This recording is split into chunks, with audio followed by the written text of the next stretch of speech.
the main or girder beams.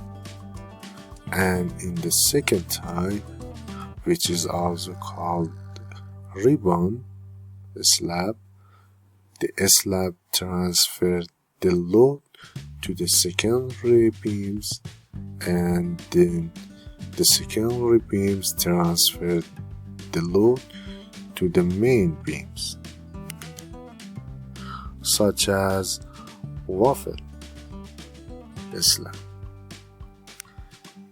At this stage, we want to raise a problem and solve this problem as an example. The problem includes the analysis and design of a one-way slab. First, we draw a slab and then write its specifications. Then we specify the length, for example 50 and 20 are good choices to start with them, which may be changed later to simplify this number better. For a better understanding, we draw the beams and columns on which the slab is supported on them, and then we show the load transfer flow. Well, here I have defined the flow of load transfer.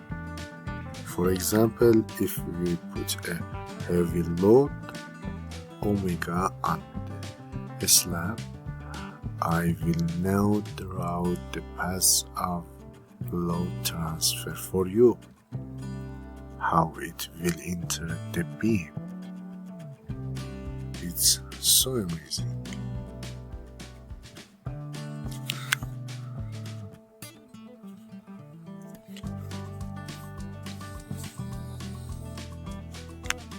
We have shown a better understanding of a simple beam and the Q load transferred from the slab, and also we have showed it for you the route of the strips and the width of the section that should be designed. Therefore, in order to analyze and design a concrete slab, we first separate 1 foot from it and analyze and design it. At this time, the concept of the load chain was complete.